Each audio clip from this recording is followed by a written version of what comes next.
কইলা ফাতিমা আর কোনো চাদর নাই নে কাপড়? বলে আব্বাজান আমি চাদর ব্যতীত শরীর ঢাকার মতো আর কোনো কাপড় নাই। ওলা ফাতিমার জিন্দগি গেছে, কিন্তু একদিনও ফাতিমায় দুঃখ প্রকাশ করছেন না বাবার কাছে, বলে অত গরিব করো আমার এখানে বিবাহ দিলা। কিন্তু ফাতিমা তার জিন্দগির মধ্যে এত পরিশানি হালত, ফাতিমায় নামাজ ছাড়ছেন না, অত মানে পরিশানি হালত। হযরতে আলীও নামাজ ছাড়ছেন না। এত শক্ত ইমানওয়ালা আলীর সঙ্গে আল্লাহ রাসূলে ইমানদার দেখিয়া দিনদারি দেখিয়া তার মেয়ে ফাতিমার বিবাহ দিলা। শাহাবুদ্দিন কালিয়ুমি কিতাবের মধ্যে একটি হিকায়াত আনছেন, হযরতে আলী, ফাতিমা, হাসান, হুসাইন ইবনে আরিস পাঁচজন ঘরের মধ্যে বসা 3 দিন হয়ে গেল। ফাতিমার ঘরের মধ্যে চুলাত আগুন জ্বলছে না, মানে কোনো গোশত নাই, রুটি নাই, চুলা বন্ধ, উপবাস অনাহার অবস্থায় দিন কাটে। ফাতিমার সর্বশেষে ঘরের মধ্যে একটা চাদর আসলো, তহবন্দ আসলো, কাপড় একটা আসলো পরিধান করার। ওটা আলীর হাতে দিয়া কইলা, আলী ওটা তা তুমি বাজারে বিক্রি করিয়া খাওয়ার যা পাও তুমি ঘরের মধ্যে নিয়ে আসো। 3 দিন হয়ে গেল আমার হাসান ও হুসাইন দুইজন ক্ষুধার্ত। আলিয়া তহবন্দ লইয়া বাজারে গেলাম, 6 দিরহাম বিক্রি করলাম, মনে করো 6 টাকা। 6 দিরহাম বিক্রি করিয়া আসার সময় রাস্তার মধ্যে একজন ভিখারি ভাইস, ভিখারি দেখিয়া হযরতে আলী আবার আল্লাহ রাস্তার মধ্যে 6 দিরহাম সদকা করিলাইলা। উদ্বাইতরা অত দয়ালু, বড় আলী নাই, ঘুরিয়া আসার সময় দেখিয়া তার দয়া হয়ে গেছে। 6 দিরহাম, এখন আলী নিরাশ, একা হাটিতরা। কিছুক্ষণ পরে হঠাৎ যখন আলীর সামনে একজন মানুষ একটা উটুনি নিয়ে আসছে, আসিয়া কইল, আলী উটটা খরিদ করবাই নি, কিনবাই নি? বলে আমার কাছে এমন টাকা নাই, আমার এরা কোনো সাধ্য নাই। বলে আলী রে, একটা দাম ধরিয়া তুমি উটটা কিনিলাও, বিক্রি করিয়া যা লাভ পাইবা নিবাই, মূল সম্পদটা আমারে ঘুরাইয়া দিলাইবাই। বলে দাম কত? যে ব্যক্তি দিলা 100 দিরহাম উটর দাম ধরিয়া দিলা। আলী বড় খুশি হইয়া উটটা লইয়া রওনা দিছন। আরেকজন ব্যক্তি এই ব্যক্তির সামনে হাজির হইয়া কইলে, আলী উটটা বিক্রি করতাই নে? বলে হ্যাঁ। বলে দাম কত? তার সঠিক কইছন। বলে এটা আমি কিনছি 100 দিরহাম দিয়া, ফাজিল পাইলে আমি বিক্রি করবো, তুমি কত দিবাই? বলে আমি তোমারে আরো 60 দিরহাম দিয়া দিলাইম। টোটাল 160 দিরহামে হযরতে আলী উটটা বিক্রি করলাম। বিক্রি করছেন, বেকার উট লিয়া গেছে গিয়া। তাই প্রথম ব্যক্তির কাছ থেকে উট কিনছিলা, এই ব্যক্তির সামনে হাজিরিয়া কইলে, আলী আমার মূল সম্পদ দিলাম 100 দিরহাম, দিলাইলা 60 দিরহাম পাইয়া মাল আসবাব অসংখ্য সামান লইয়া ঘরের মধ্যে প্রবেশ হইলা। ফাতিমাও খুশি, হাসান হুসাইন ইবনে আরিস সারা খুশি। ইয়া আল্লাহ, আপনি অত মাল সামান কিলা হইলা, একটা অবন লইয়া গিয়া এখন খাবার বিক্রি করি অত মাল কিলা লইয়া আইলা খানো? আলিয়া কইলা, আমি ঘটনা হইয়া পূর্ণ ঘটনা আলিয়া তুলিয়া ধরলাম। ফাতিমা শুনিয়া জীবনে যাচ্ছে না। ফাতিমা কইলা, আমার আব্বারে না শুনাইলে মনে মানের না, কতটুক আপনারে আল্লাহ মায়া করছেন, খিলা করলাম। ফাতিমা গিয়া আলিয়া গিয়া কইলা, আব্বা এইভাবে পুরা ঘটনা নবী যে শুনছেন, শোনা মাত্র হযরতে আলী রে আর ফাতিমার রাসূলুল্লাহ কইলা, ও আলী তুমি আল্লাহ রাস্তার মধ্যে বড় দিল কুশ করিয়া 6 টাকা দিরহাম 6 দিরহাম খরচ করছলাই, 6 দিরহাম আল্লাহ রাস্তার মধ্যে খয়রাত করছলাই। আল্লাহ আপনার উপরে অত খুশ হইছেন, রাজি হইছেন, আল্লাহ হযরতে জিবরাইল দে জান্নাতের একটা উট দিয়া পাঠাইলা। সুবহানাল্লাহ। এই জিনিসগুলো জিও গাইস, তার কারণে কিছু শব্দ আছে আমরা এগুলার প্রতি লক্ষ্য করি না, প্রায় মানছি আমরা ভুল করি। একজন মেয়ে মানুষ মারা গেল উস্তাদ খাইয়া, মেয়েটা বহুত দুঃখে মারা গেছে, বহুত দুঃখে সেই মেয়েটা মারা গেছে। ভাই মুসলমান, এর লাগি বিশেষ করিয়া সময়ের মূল্য দিন। ভাই ওখান হইতে গিয়ে আমি বহুত আলোচনা করলাম। নবী যে ফরমান, আসসালাতু ইযা আতাত, সময় মতো তুমি তার নামাজ পড়ে লইও, সময়ের মূল্য দিও, সময়ের দাম দিও।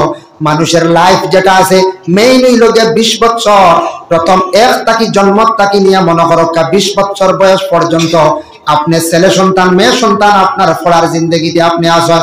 বাবাই কোনোদিন ছেলেরা কইছেন না রুজি করা লাগবো, খালি বাবাই খরচ দিয়া পড়াইছেন, আপনারে বলে পড়িয়া ছেলেটা শিক্ষিত মেয়েটা শিক্ষিত পড়ার করে আমি দিতাম। কিন্তু যেই দিন ছেলেটা পড়া 20-22 বছর পড়া বাদ দিলেই বাবাই কইবা কি খাজো লাগতা, কোন দিকে যাইতাই? ও 20-22 বছর তাকিয়া 23 বছর তাকিয়া 40 পর্যন্ত মানুষের মেইন লাইফ। এই সময় মানুষে যদি মেহনত করিয়া, কোনো যুবকে যদি মেহনত করিয়া বিজনেস হোক কিবা তো কোনো কর্ম হোক জীবনে সে যদি সুন্দর করে করতে পারে না, তার লাইফটারে যদি গঠন করতে পারে না, জানিয়া রাখবা বাকি জিন্দগি 40-এর পরে 45-এর পরে যত মেহনত করুক জীবনে আর সচ্ছল হইয়া চলা তার লাগি কঠিন হইব।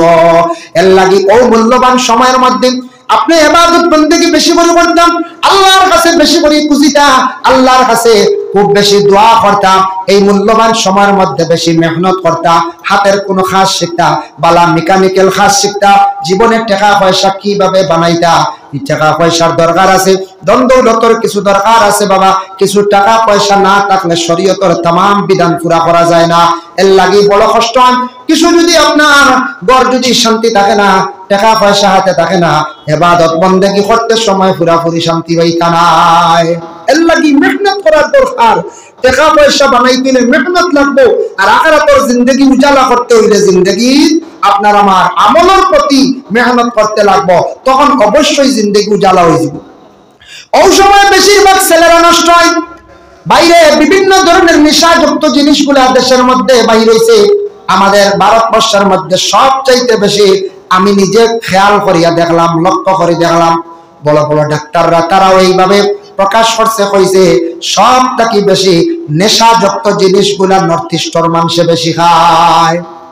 অন্যান্য জায়গায় গিয়া দেখবা ফানি তেমন খাই না, সংখ্যা বহুত কম।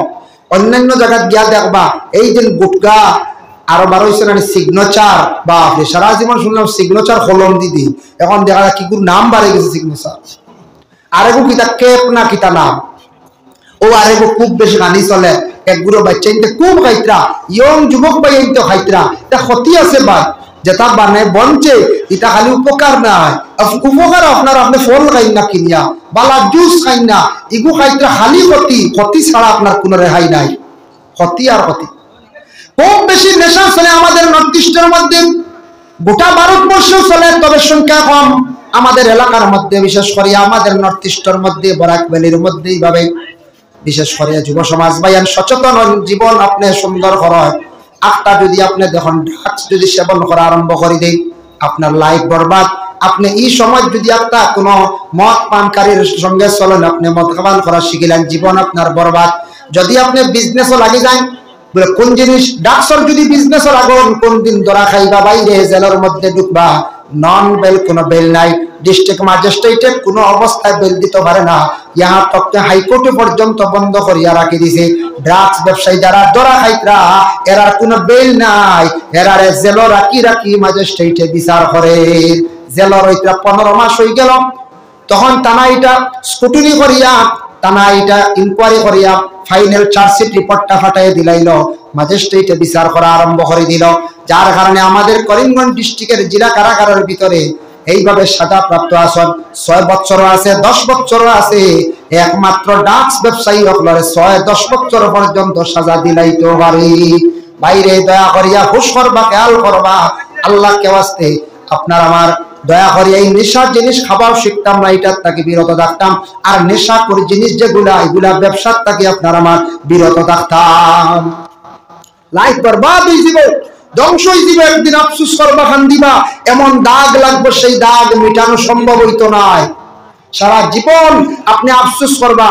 আর জেলখানায় কান দুনিয়ার জমিনের মধ্যে বড় কঠিন জায়গা, আপনি গেলে বুঝতে পারবা, মারাত্মক জায়গা। আমরা শুনছিলাম ছোটবেলা বা কোনো কোনো সময় কেউ গল্প করছেন, জেলের ভিতরে সেল এখানে আছে, সেল শুনছিলাম, আমি দেখছি গেলাম রে, আমার সেলও মানটা দেখা দেখলাম, আন্দাই হো পশ্চিম গড় এখন টুটি মুটি বুঝাইছে, এখন এটা কমে গেছে, এখন বন্ধ করে দিচ্ছে, কইলাম আমার সেল দেখাও। ও আমরা শুনছি ছোটবেলার লড়িতে কুসা মারে, খালি বসা ইলা নাই, দেখলাম আলাদা এখন গড় আছে, ও গড় এখানে অন্ধকার, লাইটিং নাই, পিছে একটা ছোট আপনার টয়লেট আছে, একটা সিট আছে, মশর নাই, কোনো বিছনা নাই, কোনো লাইটিং নাই, অন্ধকার।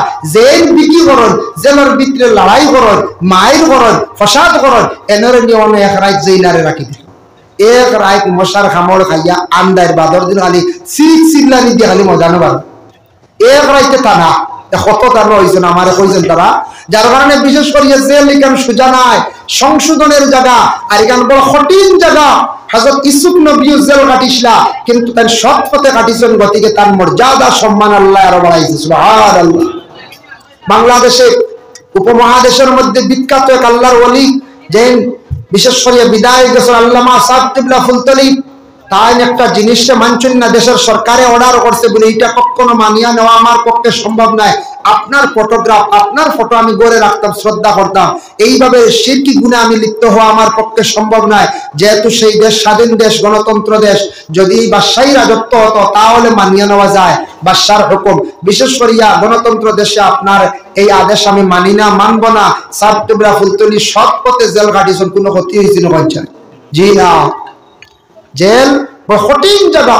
কোন মানুষ জেলে গিয়া মানুষ একবারে ভালো হয়ে গেছে, কিন্তু যাওয়ার পরে একটা চিন্তা, আজ আমি দুষ করছি, আমারে আল্লাহ আনিয়া রাখছ।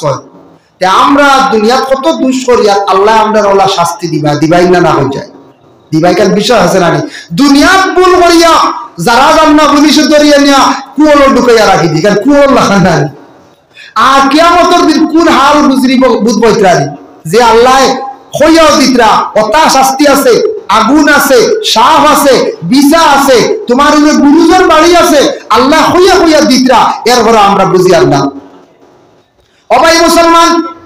এর লাগি নবীজি সাল্লাল্লাহু আলাইহি ওয়াসাল্লামের কাছে একদিন এক আরবি ব্যক্তি এসে কইল, আতা আরবিয়ুন নবী সাল্লাল্লাহু আলাইহি ওয়াসাল্লাম, হে নবী আপনার কাছে আমি আসছি একটা কারণে। ফাকালা দুল্লানি ইজা আমালিন ইজা আমিলতুহু দাখালতুল জান্নাহ। ইয়া রাসূলুল্লাহ, আপনি আমার ওলা একটা আমল শিখাইয়া দেন, যে আমলের দ্বারা আমি জান্নাত লাভ করতাম পারি, জান্নাতি বনতাম পারি। নবীজির কাছে এসে কইল, ইয়া রাসূলুল্লাহ আমার ওলা একটা আমল শিখাইয়া দেন, যে আমলের দ্বারা আমি জান্নাতি হইতাম পারি।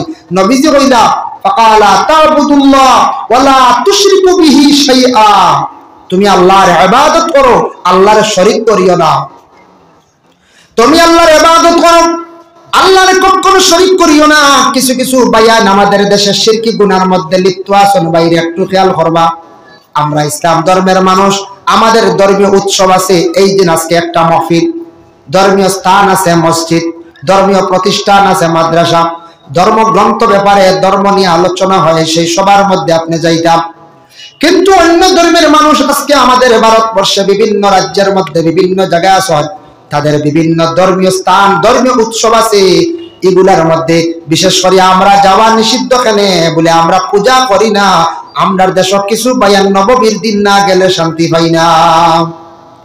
নবমী না দশমী একটা আছে, এদিন বাজে শার্ট কোট লাগাইয়া, আপনার পেটিউটি লাগাইয়া, বেল্টুট লাগাইয়া হাজিয়া যাইতা খানা রব দশমী যাইয়া, ও যে দশমীটা আপনি যাইতা দারজারি ধর্ম দারজারি পাইয়ে পালন করো, আমার কোনো বাধা নাই। এটা সনাতন ধর্মে তাদের বড় উৎসব পালন করে, কিন্তু আমরা এটা সামিল হইতাম না। আর আমরা তো নিষিদ্ধ, আমরা এক আল্লাহর সিজদা করতাম। আমরা কোনো মূর্তির পূজা, কোনো গাছের পূজা, কোনো আগুনের পূজা, এটা আমরা লাগে নিষিদ্ধ। আপনি যদি এখন দশমী ওই নিয়তে করতে পারেন, তে আপনি শিরকি গুনাহ লিপ্ত হইলেন না। ফাকালা তা'বুদুল্লাহ ওয়া লা তুশরিকু বিহি শাইআ। আরেক গুলো পিকনিক লাগি পাগল হই যান গিয়া, পিকনিক না খাইলে হয় না। এটা আমরা লাগি ভাই মানা, দয়া করি এটা ছাড়ি দেখবা, এটা খুব খারাপ জিনিস। এটা আমরা লাগি মানা, আমরা লাগি পিকনিক নাই, বুঝাইছেন নি? পিকনিক দেখো খাবার যাওয়া হয় গিয়া, আর কালকে একটা দেখলাম সোশ্যাল মিডিয়া, পিকনিকও গিয়া মায়ের বলি এগুলো মনে মারি হয়েছে। আমি পাইছি কালকে নেটো, এগুলো পাত্র ভালাইয়া খুব মারামারি করছো, আর জাক্কা পাত্র ভালাইছ, এগুলো মনে হয় বাঁচত না। দেখছি একবারে সেন্সলেস, বাঁচলো কিনা। পিকনিকও গিয়া মায়ের হয়েছি, এমনি মায়ের হন্দি লালবানি খাইতরা হলারা, লালবানি খাইয়া ঠাল হইয়া মায়ের হড্ডাই ডালা, হিনু গেলে লালবানি মিলে আমি শুনছি। এর কারণে দয়া করিয়া এলাকার মধ্যে যুব সমাজ বাইন আপনার আল্লাহকে ওয়াস্তে পিকনিকও যাই না, তা বালা না। এটা আমরা ইসলাম ধর্মে নিষেধ করছে। আপনি কোরআনে কইছে কুল সিরু ফিল্লাহ, আপনি জমিন সফর করেন, ঘুরো, পয়সা করি রুজি করো, কিছু দেশ ঘুরো। দেশ ঘুরিলে, দুনিয়া ঘুরিলে অনেক অভিজ্ঞতা বাড়ে, অনেক জ্ঞান বাড়ে। আমি নিজে মিডল ইস্ট গিয়া কয়েকটা জিনিস আমি নিজে ফলো করিয়ে দেখলাম। আমরা দেশে কিছু কিছু জায়গায় মহিলারা পর্দা করতে সময় দ্বিধাবোধ করেন, এত বেশি অবহেলা করেন। সৌদি আরবের বাদশা বাধ্যতামূলক করছে, কোন মহিলা বুরকা ছাড়া বাইর হয়ে গেলে আমাদের আরব দেশের নারীরা তাই আইনত দরইব দণ্ডনীয়। মহিলারা দেখলাম এয়ারপোর্টে চাকরি করে, বিভিন্ন হসপিটালে চাকরি করে, মহিলারা বিশেষ করিয়া সিম কার্ড বিক্রি করে, দোকানদারি করে। প্রত্যেকটা মহিলার গায়ের পরনে আমি দেখলাম বুরকা। বুরকা এমন একটা ইউনিফর্ম বিশ্ব নবী ঘোষণা দিয়া গেলা, মহিলারা এটা যদি ব্যবহার করে এর থাকি সুন্দর আর মহিলাদের রে মানায় না। এটার দ্বারা মহিলাদের পূর্ণ শরীর ঢাকা হয়ে যায়, এটার থাকি মহিলারা পূর্ণ পর্দারে করিলাইলা। আল্লাহুম্মা সাল্লি আলা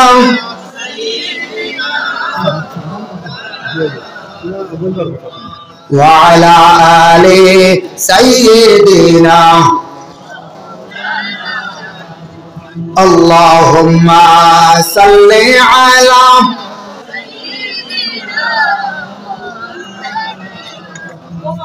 বক্কা যাইবা না ওয়া আলা আলি সাইয়্যিদিনা মাওলানা মুহাম্মদ। ভাই মুসলমান, আল্লাহ এমন এক খালিক, এমন এক মালিক, এমন এক স্রষ্টা যে আল্লাহ আপনারে আমারে দুনিয়ার জমিনের মধ্যে খাওয়াইতরা, যে আল্লাহ আপনারা আমারে দুনিয়ার জমিনের মধ্যে চালাইতরা। আল্লাহ চাইলে বাবারে আপনারে আমারে আটকাইতে সময় লাগতো নাই। আল্লাহ এমন এক জাত, এমন এক খালিক, এমন মালিক। আল্লাহ মানুষের ইজ্জত দান করতে পারেন, আল্লাহ মানুষের বেইজ্জত করতে পারেন, আল্লাহ আসমানে উঠাইতে পারেন, নামাইতে পারেন, গদ্দির মালিক বানাইতে পারেন, গদ্দি তাকে নামাইতে পারেন। বাংলাদেশের সরকার প্রধানমন্ত্রী ছিল শেখ হাসিনা, 1 ঘন্টা আগে ছিল সেই দেশের প্রধান নেতা, আর 1 ঘন্টার পরে দেখা যায় ভারতবর্ষে আগরতলায় আসন সাধারণ এক নাগরিক হয়ে গেলাম। আল্লাহ দেখছিল কারণ 1 ঘন্টা আগে দেশের এক প্রধানমন্ত্রী আসলা, গদ্দিত আসলা, চেয়ারের মালিক আসলা, দেশের সরকার আসলা, নেতা আসলা, 1 ঘন্টা পরে এয়ারপোর্ট আইয়া আগরতলা। এখন আর তাই নেতা রয়েছেন না, আল্লাহ সিংহাসন সিনাই নিতে সময় লাগেনি না। এর লাগে আল্লাহ মানুষের বিকারিও বানাইতেও পারেন, আর দলানালা বানাইতে পারেন, বাদশাহ বানাইতে পারেন। আল্লাহ এমন এক জাত। সাদ্দাত বাদশারে আল্লাহ কতটুকু ইহসান করলা দেখুন ভাই। সাদ্দাতের জান কবজ করার লাগি আল্লাহ কইলা আজরাইল তুমি যাও, সাদ্দাতরে বেহেশত ঢুকতে দিও না, সে যেখান তার বানানো বেহেশত, এই বেহেশতের মধ্যে ঢুকতে দিও না, তুমি সাদ্দাতের জানটা লই আইও। বলে আল্লাহ বহুত দুঃখ লাগে, সাদ্দাতে অত আশা করি বেহেশত বানাইছি, একবার ঢুকি যাক না। বলে তোমার আর কোনোদিন দুঃখ লাগলো নি? বলে জিও লাগলো। বলে কোন দিন? বলে আল্লাহ আপনি একদিন আমার আদেশ করছেন, একটা সমুদ্র পার হইয়া যাওয়ার সময় ছোট্ট একটা বাচ্চা নিয়ে একজন মা যাইতাম, আমার অর্ডার করছেন মায়ের জানটারে কবজ করি লাইতাম। ওই সময় মেয়েটার জান আমি কবজ করি লাইছি আল্লাহ। ওই সময় আল্লাহ কইলা একদিন দুঃখ লাগলো নি? বলে হ্যাঁ। বলে বাচ্চা যে বেগুর খবর লইসলাইনি? বলে জি না, আমার তো দরকার নাই। আল্লাহ কইলা ও বাচ্চারে আমি সমুদ্রের পানির মৌজ দিয়া হাফাল দিয়া কিনারা লাগাইলাম, কিলা ফালিলাম আমি আল্লাহ, বাগুনি আনিয়া দুধ খাওয়াইয়া বড় করলাম। বাগুনি বাচ্চা দিছে, বাগুনি রে আল্লাহ আনাইয়া ও সাদ্দাত রে সমুদ্রের ভারত দুধ খাওয়াইয়া আল্লাহ বড় করল। বাগুনির দুধ খাইয়া বড় হওয়ার পরে তারে আমি আশ্রয় লাগাইলাম, একজন বাদশার দ্বার লাগাইলাম। তারপরে তার মনে মনে আবেগ, সে বাদশাহ হইতো, তারে আমি বাদশাহ বানাইলাম। ও সে বাদশাহ হওয়ার পরে কত বড় নিমক হারামি করলো, নাফরমানি করলো। আমি আল্লাহ বেহেশত তৈয়ার করিয়া রাখছি, সে নিজে নিজে বেহেশত বানাই লাইল। ও যে বাচ্চা ফালাইয়া আসলাই, ও বাচ্চা হইল গিয়া সাদ্দাত। যেমনে আজরাইলে শুনছেন, শুনিয়া কইলে আল্লাহ দেরি নাই, আমি জান কবজ করি লাইয়াম। বেহেশত ঢুকতে পারছে না। এর লাগি আল্লাহ মানুষরে অটাল সম্পদশালী বানাইয়াও দুনিয়ার তাকে আল্লাহ উঠাইলা। খেয়রে আল্লাহ বড় গরিবী হালতে রাখে, খেয়রে আল্লাহ দন একবারে দের না, বড় গরিব ভিখারি বানাইও আল্লাহ জমিনও রাখে। আল্লাহর সৌন্দর্য, আল্লাহ সবকিছু পারে। জানি না কোন কারণে, তবে বিশেষ করিয়া যার যার তকদিরের মুআমেলা। আর কিছু আছে মানুষে বুড়া খাস বরখাস্ততি খাজের কারণে মানুষের রিজেক্ট কমি যায়, জমিন থেকে উঠি যায়, আল্লাহ তারা এইভাবে নিম্নস্তরে নিয়ে পৌঁছায়। আল্লাহ বলে না, তোরে বহুত কইছি, বহুত তোরে আমি আমার তোরে সিগনাল দিছি, তুই ঠিক হইছ না, তোরে আমি জমিনও একটু নরম করে দিয়া। নবীজি তার কন্যা ফাতিমারে বিবাহ দিলাইছেন আলীর লগে। হযরতে আলী বড় গরিব সাহাবী, বড় এক খাট ব্যতীত আর দ্বিতীয় কিচ্ছু নাই। খাট কইতে মানে সখী, আর কিচ্ছু নাই।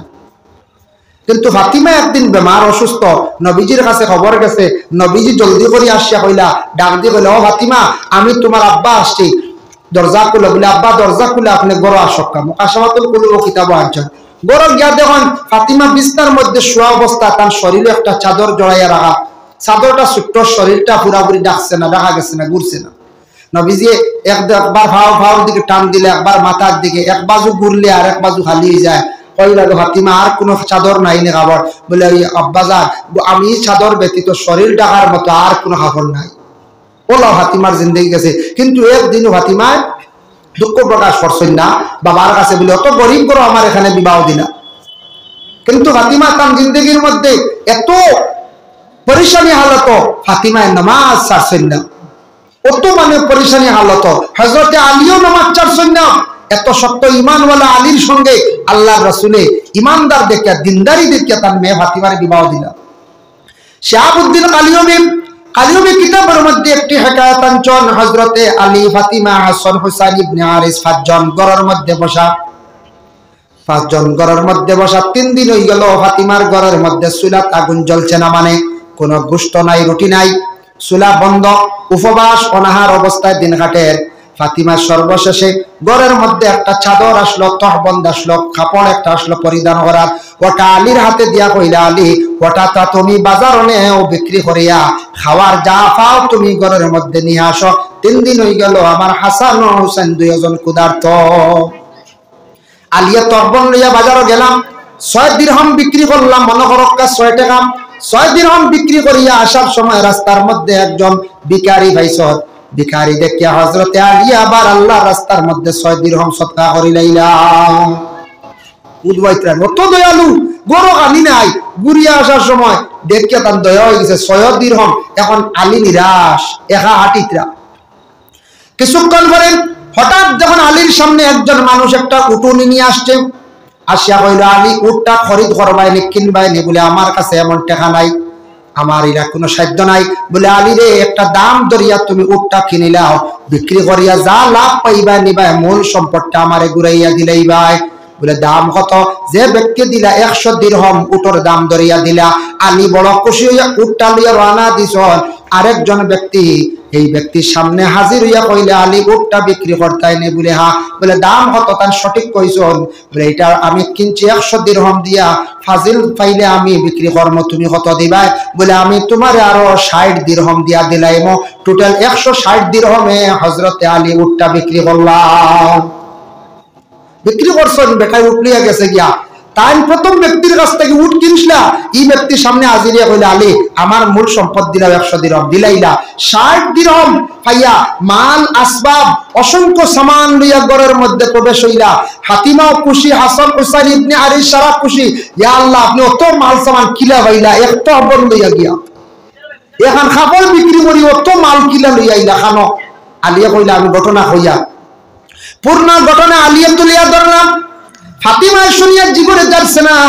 ফাতিমা কইলা, আমার আব্বারে না শুনাইলে মনে মানের না, কতটুক আপনারে আল্লাহ মায়া করছেন, খিলা করলাম। ফাতিমা গিয়া আলিয়া গিয়া কইলা, আব্বা এইভাবে পুরা ঘটনা নবী যে শুনছেন, শোনা মাত্র হযরতে আলী রে আর ফাতিমার রাসূলুল্লাহ কইলা, ও আলী তুমি আল্লাহ রাস্তার মধ্যে বড় দিল কুশ করিয়া 6 টাকা দিরহাম 6 দিরহাম খরচ করছলাই, 6 দিরহাম আল্লাহ রাস্তার মধ্যে খয়রাত করছলাই। আল্লাহ আপনার উপরে অত খুশ হইছেন, রাজি হইছেন, আল্লাহ হযরতে জিবরাইল দে জান্নাতের একটা উট দিয়া পাঠাইলা। সুবহানাল্লাহ। জিবরাইল আসিয়া উটটা তোমার সামনে বিক্রি করলাম, তুমি কিনিয়া নিলাই, আবার 160 দিরহাম দি কিনিয়া নিছেন মিকাইল ফেরেশতায়, তাই না আরবের মানুষের সুরত ধারণ করিয়া। 2 নম্বর যে ব্যক্তি লইছনে আরবি মুখা দেখছো না নি? বলে জি হয়। বলে নিলা মিকাইল ফেরেশতা, তাই আরো 160 দিরহাম দি কিনিয়া নিলা। আলী রে, জিবরাইলে যে দিছো আর মিকাইলে কিনিয়া নিছন, সারা সাহায্য তোমার একমাত্র আল্লাহ করছেন। সুবহানাল্লাহ। তা সারা আল্লাহর কারবার, তোমারে আল্লাহ সাহায্য করাইছেন, এটা আল্লাহর দয়া হয়ে গেছে তোমার উপরে। তুমি আল্লাহর দয়া করছলা, একজন দয়াল মানে অসহায় ব্যক্তিরে গরো খানি নাই এর ঘরে তুমি ও ব্যক্তির সাহায্য করে দিছলা। এর জন্য ওয়ালি জানিয়া রাখিও, ও যে উট যেটা আছে উটুনি, সেই উটের উপর সওয়ার হইয়া আমার ফাতিমা কিয়ামতের দিন জান্নাতে প্রবেশ করবা। আর আমার ফাতিমা জান্নাতের নারীদের সর্দার হইবা, আর জান্নাতের সব যুবকদের সর্দার হইবা আমার হাসান আর হুসাইন। আর আলী রে, তুমি কিয়ামতের দিন সব আউলিয়া কেরাম মহল যারা এরার তুমি সবটাকি বড় মুআল্লিম হইবা, সর্দার হইবা। নবীজি এত সুন্দর সার্টিফিকেট দিলে আলী রে, ফাতিমা রে, হাসান আর হুসাইন রে। তার জন্য আল্লাহর বান্দেগা হমক বেশক সম্পদ আল্লাহ আপনারে আমারে দিছে। আল্লাহ রাস্তার মধ্যে যতটুকু পারে খয়রাত করার জীবনে চেষ্টা করবা। মাদ্রাসার হক, মসজিদের হক, গরিব অসহায় ব্যক্তির সামনে আসলে দিল কুলিয়া অন্তর তাকিয়া চূড়াও বালা দিন জানি আল্লাহর জাত বড় খুশ হইবা, রাজি হইবা। এর লাগে দয়া করিয়া মসজিদ মাদ্রাসা কিছু সম্পদ দেওয়ার চেষ্টা করবা। ইদার সম্পদের মালিক হইলা আল্লাহ, আমি মালিক নাই বাবা। আল্লাহ দেন নাতে আপনি পাইতা নাই, যত আপনি হাত দিয়ে আশ্রম বা লড়াই করক পাইতা নাই, আল্লাহ দেনেওয়ালা হয়ে গেলে অটোমেটিক আই যায়। এর জন্য ভাই মুসলমান, আল্লাহকে ওয়াস্তে আপনাদের কাছে আমার বিশেষ অনুরোধ রইল, আমি দোয়া করে যাইতাম নামাজের বিষয় নিয়ে যতটুকু আমি আলোচনা করলাম, আরো অসংখ্য আলোচনা বাকি রয়েছে। ওযুর বিশেষ করে কিছু মাসলা ফজিলত নিয়ে আলোচনা করলাম। বাবা সঠিকভাবে ওযু করক, সুন্দর করিয়া জীবনে ওযু করার চেষ্টা করেন। ঘরের মধ্যে নামাজ পড়েন, মসজিদে পড়েন, মা বোনদের নামাজের জন্য আদেশ করক, সন্তান আদি হকলের নামাজের আদেশ করক। ঘরের মধ্যে নামাজ নাই, যে ফ্যামিলির মধ্যে নামাজ নাই, ই ঘরের মধ্যে শান্তি থাকে না, রিজিকের মধ্যে আল্লাহ বরকত দেয় না।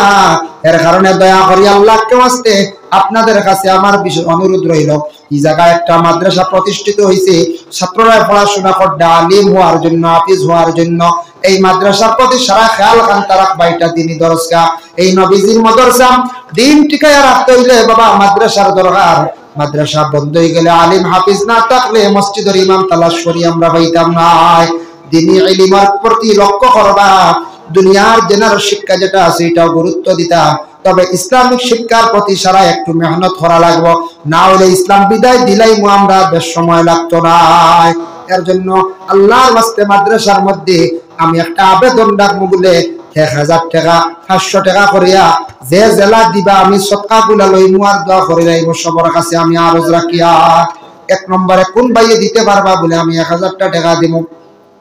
বেশ হইছে না, আমি 1000 টাকা কইলাম, নগদ দিলাইলে তো পারবা বালা, যদি নগদ পারেন না বাকি হিসাবে বাদে দিবা। ধরাইয়া রাখবা, আস্তে আস্তে একবারে কাম নাই, 2 বারে 500 করিয়া দেওয়ার চেষ্টা করবা। 1000 টাকা দেখি আমি আরজ করলাম আপনার কাছে ভাইমু। সর্বপ্রথমে কোন ভাইয়ে দিতে পারবা, কোন সাহেবে দিতে পারবা 1000 টাকা? মাশাআল্লাহ। আপনার নাম? সালিকুর রহমান। 2 নম্বরে আপনার নাম? আব্দুস সুবহান। আল্লাহ সালিকুর রহমান সাহেব 1000 টাকা মাদ্রাসার গরমানো সাহায্য করছেন। আব্দুল সুবহান ভাই 1000 টাকা আল্লাহ দুইজনের পক্ষ থেকে সদকারে আপনি কবুল ফরমাও। সন্তানের মার খানদান, বাবার খানদান, শ্বশুর শাশুড়ি খানদানের মধ্যে কাণ্ডে মাফ দেও আল্লাহ। আমি এক না দানে বিক মাঙ্গিয়া আল্লাহ ইতা মানছে জ্বালা দিনের খেদমত সাহায্য করতে আল্লাহ। আল্লাহ এরারে আপনি দাওয়াত করিয়া নি আল্লাহ আপনার বাড়ি খানটা দেখাও। ও বাবা মক্কা মদিনায় গেলে দেখবা কত সুন্দর আল্লাহর গড়ি গান, আর মদিনায় গেলে দেখবা বাবা নবীজির রওজা দেখার পরে মন শান্তি হয়ে যায়। আল্লাহ ইতা মানুষের মক্কা মদিনা না দেখাই আপনি মৌত কান্তা করিও না আল্লাহ। ইতা মানুষের ধন দৌলতের মধ্যে আরো বরকত দেও আমিন। 3 নম্বরে 1000 টাকা। আপনার নাম? আব্দুল শহীদ সাহেব দিবা আল্লাহ 1000 টাকা আল্লাহ মুরব্বী সাহেবের পক্ষ থেকে সদকারে কবুল ফরমাও। খাস করে তার মার খানদান, বাবার খানদান, শ্বশুর শাশুড়ি খানদানের মধ্যে গানক লরে মাফ করিয়া দেও আল্লাহ। মুরব্বী সাহেবের হায়াতের মধ্যে বরকত দেও আল্লাহ। সারারে দাওয়াত করি আপনার বাড়ির মেহমান বানাও। 4 নম্বরে দেখি 1000 টাকা খেয়ে দিতে পারবা। 4 নম্বরে 1000 টাকা খেয়ে দিতে পারবা কোন ভাইয়ে দিতে পারবা?